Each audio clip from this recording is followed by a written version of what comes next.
This episode is brought to you by Peacock. The new Peacock original documentary, Matthew Perry, A Hollywood Tragedy, dives deep into the beloved actor's rise to fame and his tragic death. 5 people, including Perry's personal assistant, 2 medical doctors, and an alleged Hollywood drug dealer known as the Ketamine Queen, were charged with conspiracy to illegally provide Perry with the ketamine. Explore the details of the case in this heartbreaking special, streaming now only on Peacock.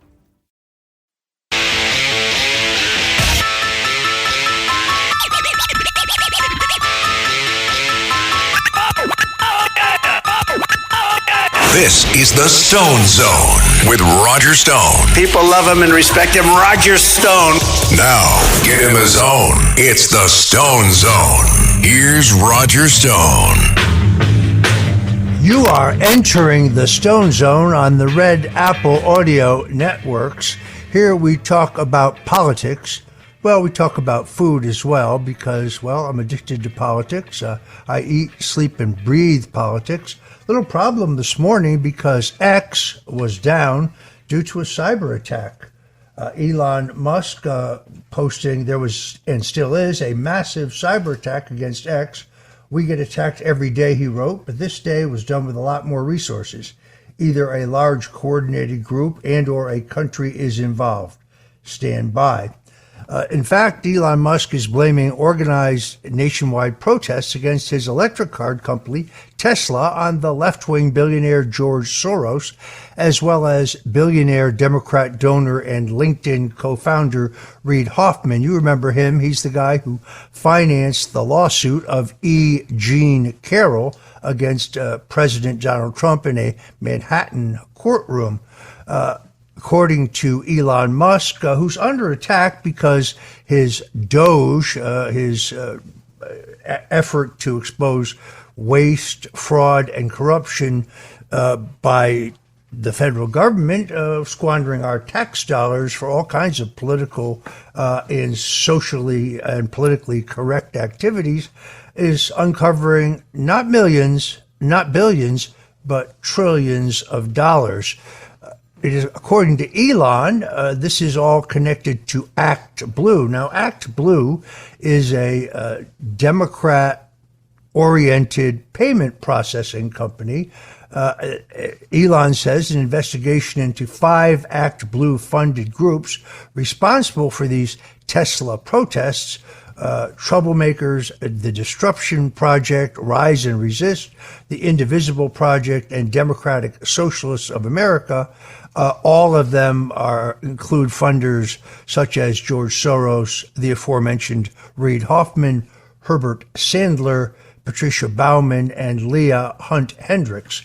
As noted by Elon Musk, Act Blue is currently under investigation for allowing foreign and illegal donations in criminal violation of campaign finance regulations. This just past week, 7 Act Blue senior officials resigned, including the Associate General Counsel. If you know anything about this, Elon says, please post in replies. This past Saturday, hundreds of radical leftists swarmed and shut down the Tesla dealership in Manhattan, leading to 6 arrests. Leftist vandals also shot at an Oregon Tesla dealership located 10 miles south of Portland on Thursday, damaging multiple cars and shattering windows. Right here in my own neighborhood, about half a mile down the road, the Tesla dealership was stormed by protesters. There was no violence, but one of my neighbors who actually drives a Tesla complained that they blocked his ability to bring in his car for service. Another leftist terrorist was also arrested after throwing a Molotov cocktail at a Tesla dealership in Salem, Oregon, and several Tesla charging stations that have been set on fire in Massachusetts. This organized campaign of terror is certainly George Soros's M.O. These are the same people who organized and paid for the Black Lives Matter and Antifa violence in the summer of 2020. These are the same exact organizations identified. With the ongoing investigation into Act Blue, the Democrat money laundering platform, we may soon get to the bottom of all of this organized far-left violence. Additionally, as I have reported here in the Stone Zone, New York Attorney General Letitia James is one of the largest recipients of what I believe are laundered funds through Act Blue. I say that with a high degree of certainty because what they do is they allow credit card donations, but they turn off the function that matches the credit card to the address of the credit card holder. That allows them to actually funnel, in some cases, hundreds and sometimes even thousands of individual small and medium-sized contributions over time into their selected candidates. The reason I believe that much of this money is laundered is because an active canvassing effort to actually call on the donors on their doorstep, show them a spreadsheet of the donations they have allegedly made, and ask them whether they made these donations and whether they are familiar with them.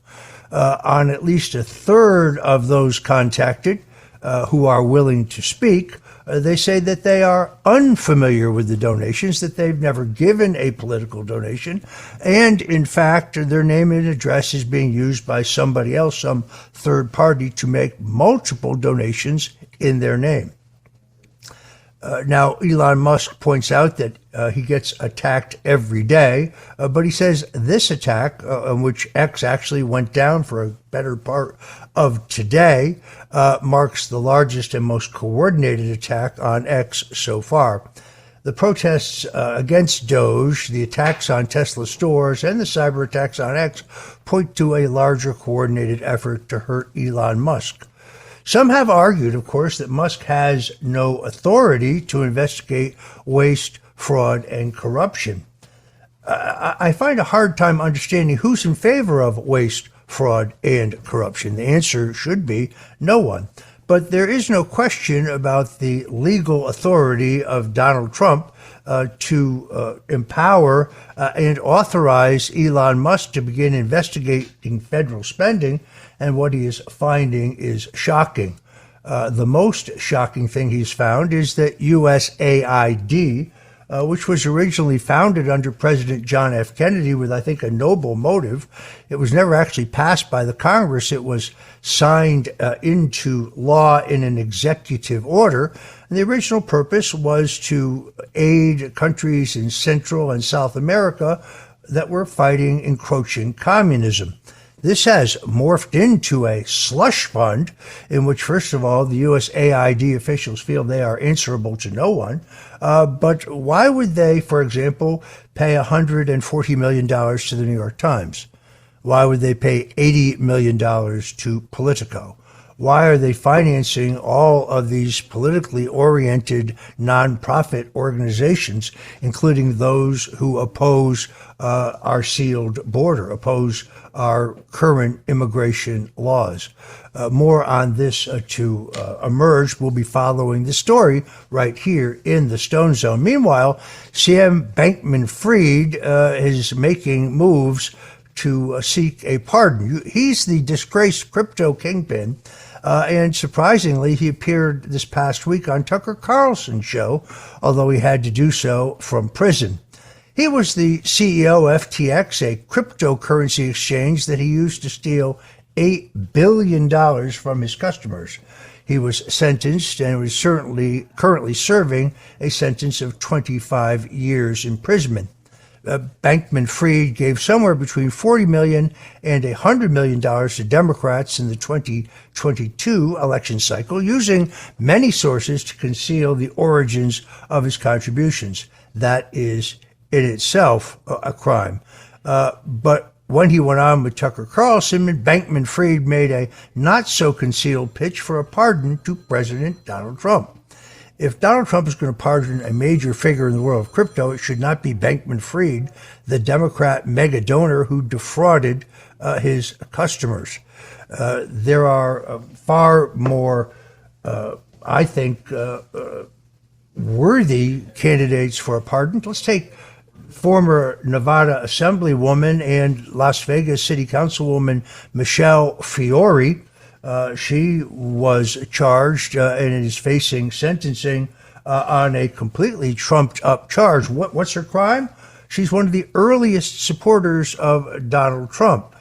She was essentially prevented at trial from putting on any defense. She claims and would claim in an appeal that the evidence against Michelle Fiore in Las Vegas was falsified. We'll be following that story very quickly. If you ask me, Elon Musk's Department of Government Efficiency, which has already uncovered enormous government waste, fraud, and untraceable U.S. Treasury payments ranging from $50 billion to an astonishing $4.7 trillion just within weeks of inception, needs to start looking at our intelligence agencies. Just to compare, the Inspector General community, which was in place prior to DOJ, which had the same charge, that is to ferret out waste, fraud, and political corruption, had a $3.1 billion budget and identified $93 billion in potential savings, $26.6 billion from investigations alone, according to the Council of Inspector Generals on Integrity and Efficiency. The disparity between what they found and what Elon Musk and DOJ has found is, well, it's shocking.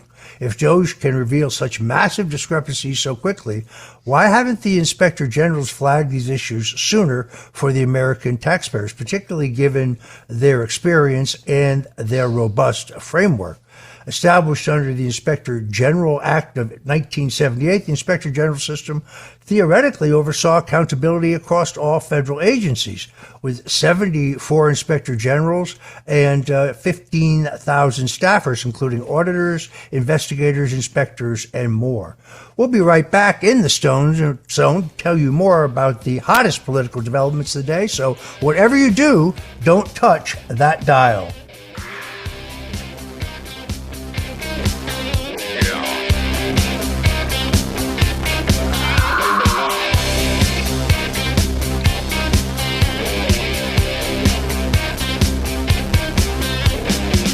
This is the Stone Zone with Roger Stone. Not just stepping stone. The Stone Zone. Not just stepping stone.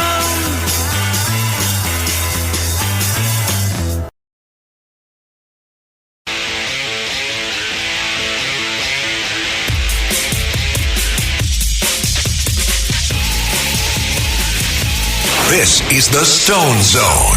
Stone. They went after a guy named Roger Stone, who's sitting in the office. And I'll say this in front of Roger, he's no baby. And right now, he's cleaner than anybody in this place. Now, as they treated him early. Now, get in the zone. It's the Stone Zone. Here's Roger Stone.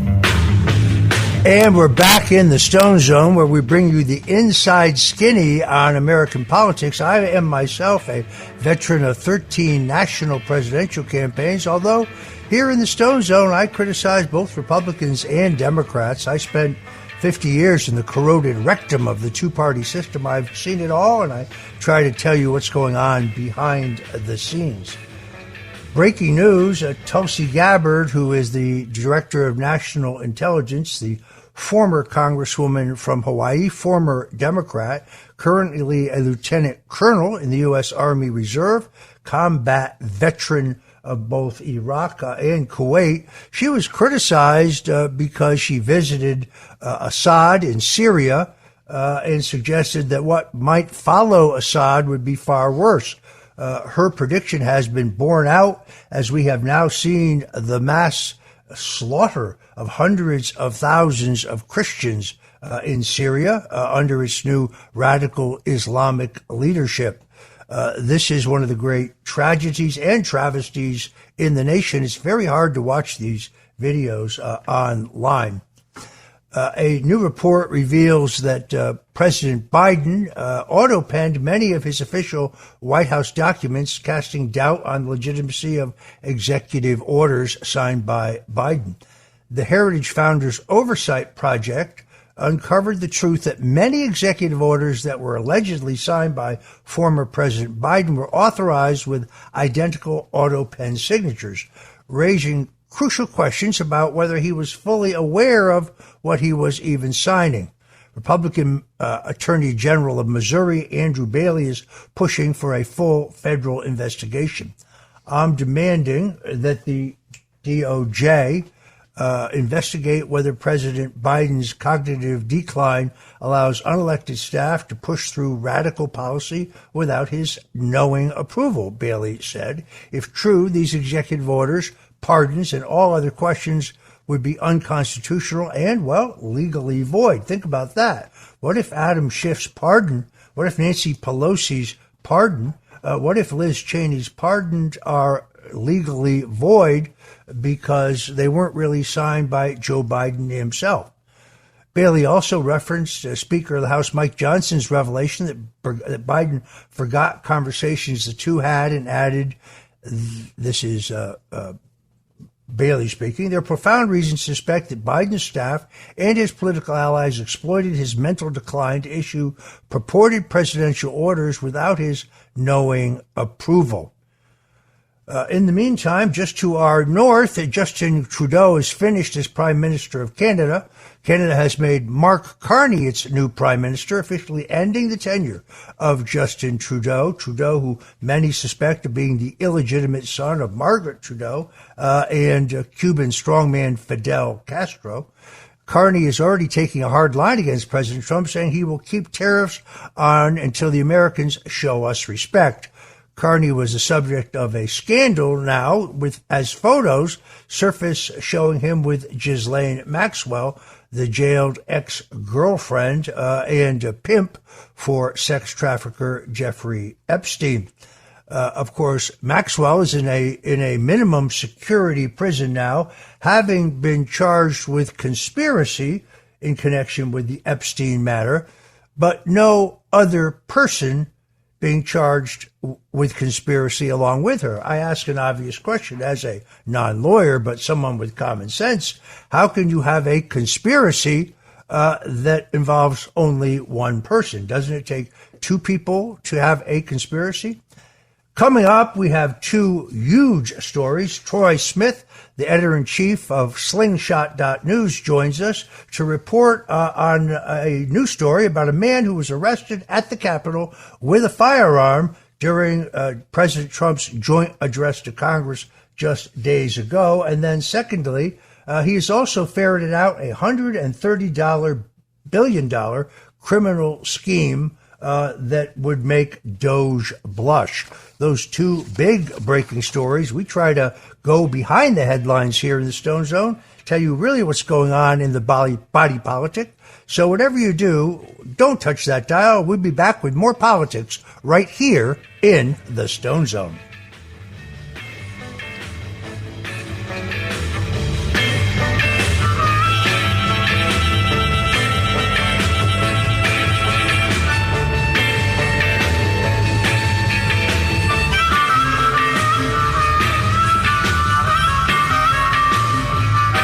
This is the Stone Zone with Roger Stone.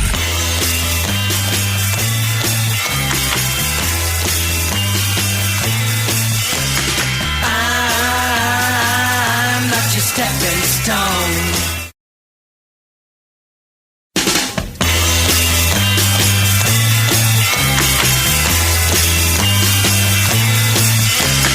I'm not your stepping stone. This is the Stone Zone. Now, get in the zone. It's the Stone Zone. Here's Roger Stone. And we're back in the Stone Zone. This is the place for politics. We try to give you tomorrow's news today. Joining me now is Troy Smith. He is the editor-in-chief of Slingshot.news, and this up-and-coming news site has broken more than its share of exclusive national stories. A shocking story by Slingshot News, who reported exclusively this morning that a man was arrested at the Capitol building with a gun as he attempted to carry it into President Donald Trump's joint congressional address on the night of March 4th. Troy Smith joins us in the Stone Zone now. Roger, it's an honor to be with you as always here on WABC, and I really appreciate the opportunity to break this earth-shattering news that I think so many people out there are going to be amazed to hear was allowed to happen at our United States Capitol. Just unbelievable breaking news. Well, we are pleased to break this story for the Red Apple Audio Networks. Tell us exactly what happened. Well, Roger, this incident, which the Capitol Police have recorded on their website, which is designed to list all the arrests on the Capitol grounds, has largely gone unreported by other major news outlets. But Slingshot News has obtained information from exclusive sources, both former and current members of Capitol Police, that reveal a troubling pattern of unprecedented security failures that have endangered the president's life on both occasions he has appeared in the Capitol building in 2025. The suspect, Roger, was arrested at the front gate of the Capitol on March 4th, the day of President Trump's joint address to Congress.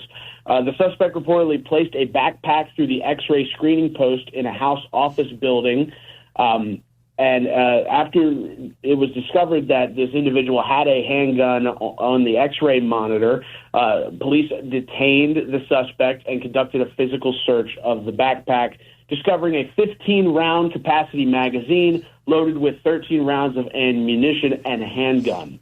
The suspect was then placed under arrest and transported to headquarters for processing. But ultimately, the scene, Roger, painted by the Capitol Police within their report, it affirms that the Capitol Police effectively did their duties. But the sources within the Capitol Police and former Capitol Police officers have contacted Slingshot News with completely contradictory claims. In fact, they claim, sources within the Capitol Police have confirmed to Slingshot News that the same individual that was arrested with this firearm on March 4th and a high-capacity magazine with that gun, that same person, Roger, was able to carry a firearm into the inauguration of President Donald Trump on January 20th that was held in the Capitol Rotunda. And this is unbelievable because usually, especially in the case of the president, only Secret Service are allowed to have weapons. And in the case of the president traveling to the Capitol Police then kind of assumes the role of protecting the president. It's really, Roger, the only place that the Secret Service does not have full 100% control. They give way to the Capitol Police, who were reporting at Slingshot News allowed an individual that is supposedly a congressional staffer to carry a gun unchecked, unvetted into the inauguration. And we do have confirmation this morning that that individual was in the same room as President Trump at least one time on Inauguration Day with his firearm on his person, which he was allowed to bypass security with. So an alarming situation, Roger, when we talk about two assassination attempts that have occurred already that we know of President Trump, the fact that it took this individual attempting to go into Trump's speech once again with a firearm to finally see him arrested. It's just unbelievable, and I honestly could not believe the story. And as somebody who knows President Trump personally, I wanted to ask you how you reacted to this unbelievable security failure as we kind of get more into this. This is deeply disturbing to me. First of all, let's just take the two incidents that we already know about. In Butler, Pennsylvania, we still have more questions than we have answers. How is it possible that the Secret Service, the state police, and the local police are fully aware of the fact that there's a man inside the perimeter of the Trump rally who's been seen with a rangefinder and with a rifle, but they're aware of his presence for 92 minutes, yet nobody informs the president's Secret Service detail, and he is not evacuated immediately, which is what the Secret Service manual requires. Then secondarily, we're told that the Secret Service, Homeland Security, the state police, and the local police are all on different radio frequencies. So they could not communicate with each other, which is demonstrated by the fact that local police officers are the first ones who see the man who they allege shot at President Donald Trump and killed firefighter Corey Comparatori, Thomas Matthew Crooks. They knew that far earlier than federal officials, but they couldn't communicate it by radio. Then you have a situation in which the local police offer on 2 occasions to conduct a drone surveillance of the entire area, and the feds decline, saying they'll take care of it. But we now know that not only did they not conduct such drone surveillance, but they had trouble getting the drone technology that our taxpayers paid for, our tax dollars paid for, because they had never used it prior to this. So they were actually, someone from the Secret Service was actually on the phone with the 800 number for the company that made the drones, trying to figure out how to get them to work. This is deeply disturbing. And of course, then there's the question as to why the counter sniper who got the shooter who was on the roof of the building there in Butler in his sights, why he delayed 8 seconds, waiting until the shooter got off actually 8 rounds before finally shooting and killing him. The whole purpose, of course, of the counter sniper is to take out any threat to the president. Actually, the man who shot from the roof was hit first by a local officer shooting with a pistol. That, according to 2 congressmen who are conducting their own investigation into what happened in Butler. And then they immediately hosed down the roof of the building. This reminds me of when they hosed out the inside of the limousine where President John F. Kennedy was shot. And that was before we had the sophisticated use of DNA technology. Too many questions about the alleged shooter, Thomas Matthew Crooks. That's who the Secret Service and the Justice Department tells us was the shooter at President Trump that day. Then you have Joy Reid over at MSNBC, although she's recently been terminated. She claimed that nobody really shot at Trump. The whole thing was a psyop, that Trump bit on some kind of capsule that allowed him to simulate blood, which we all saw on national television. It's a good thing that she was fired. She should have been, with that kind of analysis.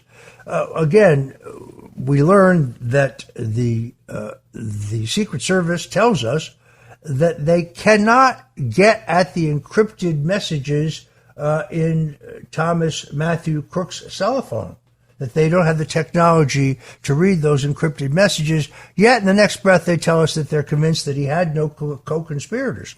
Well, we've seen still photographs of him talking to someone. Who was he talking to? And then we learned that Apple refuses to turn over the records for Mr. Crooks to federal authorities, even with a subpoena, saying that it would violate the dead man's privacy. Yet in my case, when I was the target in the Russian collusion hoax, Apple turned over all of my records without a subpoena to Robert Mueller and his thugs. And you know what they found? Nothing whatsoever. This is probably my greatest single concern about the revolution going on in America. Donald Trump is taking on deeply entrenched entities, deeply entrenched interests within our government. There was a story yesterday that I thought was a smear on Kash Patel, the FBI director, complaining that Patel wanted to select his own security detail and that he wanted a secure line installed between he and the president, between his office and the president, and between his home and the president, because he did not want to go through the FBI switchboard. Why, the UK Daily Mail says, would he possibly not trust the agency that he was chosen to head? Well, I'll give you a good reason. Because they were one of the progenitors of the Russian collusion hoax. Because they spied on a candidate for president of the United States. Because James Comey was trying to entrap Donald Trump in his Oval Office meetings. There are several good reasons. I have my own reasons. When 29 FBI agents in full SWAT gear wearing night goggles, storm your home at 6 o'clock in the morning because it is alleged that you lied in your voluntary testimony to Congress when the same investigation and prosecution proved no evidence of Russian collusion, WikiLeaks collaboration, or any other crime. Well, there's a good reason not to trust the FBI. Troy, this is a dynamite story.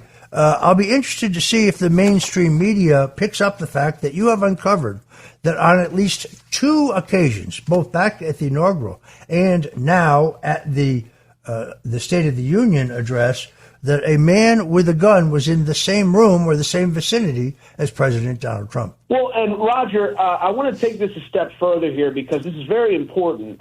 Slingshot News is an investigative news outlet, and as part of our article, we conducted an investigation into Capitol Police Chief Thomas Manger. Now, we did this because we received a tip from former Capitol Police Officer Tariq Johnson, who I would encourage everybody to check out on X. He has put out a lot of fantastic information about the Capitol Police and Thomas Manger specifically. But he alleged that it was actually a direct appointee, Ashton Benedict, the Assistant Chief for Standards and Training Operations for the Capitol Police, that allowed for this individual to bypass security during the inauguration. Now, Roger, this is important because our investigation into Capitol Police Chief Thomas Manger revealed that not only is his wife a prominent anti-Trump Democrat politician from the state of Maryland, but Manger also has a history of criticizing President Donald Trump and doing it publicly.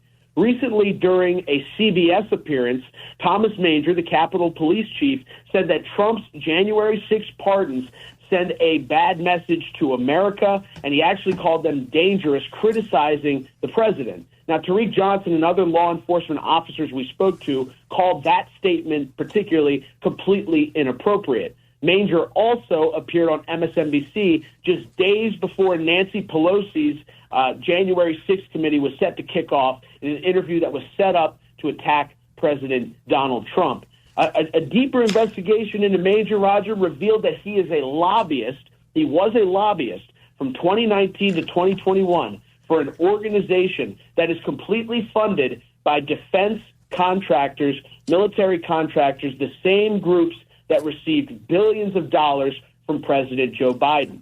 All right, Troy, we're going to have to stop you there. We'll pick you up on the other side. If you're just tuning in, we're talking to Troy Smith, the editor-in-chief of Slingshot.News, and we are in the Stone Zone. Whatever you do, don't go away, because we'll be right back with more of this exclusive story.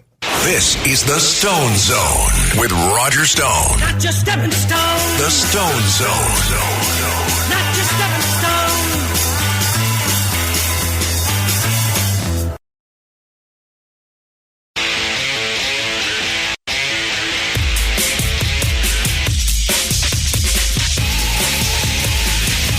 This is the Stone Zone with Roger Stone. They went after a guy named Roger Stone who's sitting in the office. And I'll say this in front of Roger, he's no baby. And right now he's cleaner than anybody in this place. No, they treated him very unfairly. Now, get in the zone. It's the Stone Zone. Here's Roger Stone. And we're back with Troy Smith, the editor-in-chief of Slingshot.News. He's had 2 blockbuster exclusive stories. I understand that in this new story, you uncovered a Doge-style $130 billion criminal scheme, which you say brings into the question the involvement of Senator Chuck Schumer and Senator Elizabeth Warren. Tell us about your story. Well, Roger, this is a very important story, and it concerns Puerto Rico and the recent bond crisis that has resulted in up to 4,500 to 6,500 Puerto Ricans being killed from power outages.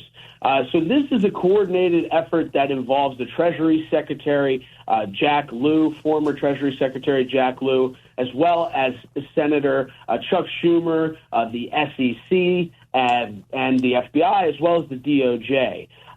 Essentially what happened here, Roger, is that the SEC knowingly issued fake bonds for several years to bondholders who were promised an opportunity to invest to help Puerto Rico. And we learned that over $75 billion of the money that has been allocated to Puerto Rico in recent years for things like improving the power grid, the aid that was issued after Hurricane Maria, things that go to Puerto Rico's Electric Power Authority, or PREPA as it's called, or the Puerto Rico Aqueduct and Sewer Authority. Billions of dollars, Roger, were issued in bonds to these groups, and the SEC willingly and knowingly knew that they were fraudulent, and they still issued them anyway. And basically, what ended up happening is that the nation of Puerto Rico and really the U.S. taxpayer got stuck with this $75 billion bill on top of the $50 billion in unfunded pension liabilities that were stacked on top of the debt that had already been racked up.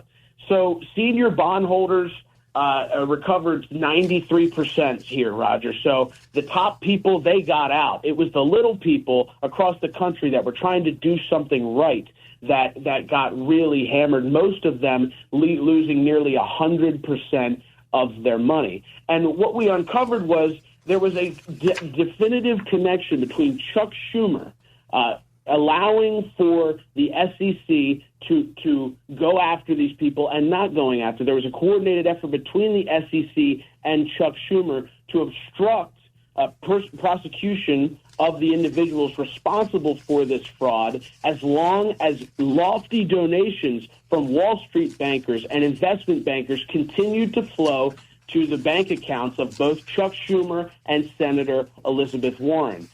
These instances, Roger, are plentiful. And even doing the story, we talked to an investment banker who was in New York for 30 plus years. He documented in this report that Schumer even would receive a weekly check from Bernie Madoff. The exposure of this kind of hypocrisy, criminal activity by Chuck Schumer, it must be investigated. And I did have word today, Roger, that this story was placed in the hands of President Donald Trump today. So we're hoping to have action on this as soon as possible. We've uncovered this, and it all has to do with the false aid that was issued to Puerto Rico under a guise and under these lies professed by our government. Looking at your piece, this is extremely well footnoted and documented. It's tough to, in this format, to see the overwhelming evidence of fraud.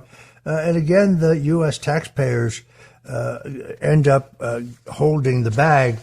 Liberals, Democrats, other critics of President Trump really going after Elon Musk. As we said at the top, Musk is fulfilling a presidential mandate and the mandate of the American people to ferret out waste, fraud, and corruption, and he's going to continue to do that. If you think President Trump has a lot of security with the Secret Service, you should see what Elon Musk's personal security is like.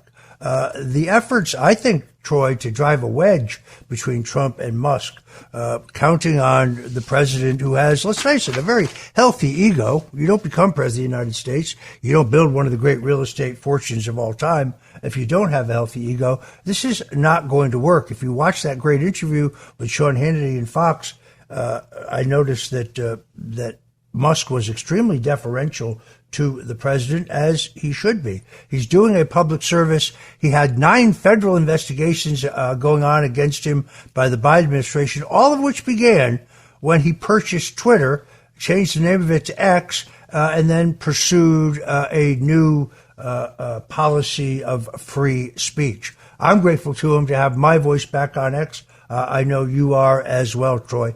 I want to thank you for joining us today in the Stone Zone. We brought you 2 stories you really will have a hard time finding any place else. We are the place for inside politics. If you want to know what's going on behind the scenes, the Stone Zone is a place to be. Until tomorrow, God bless you and Godspeed.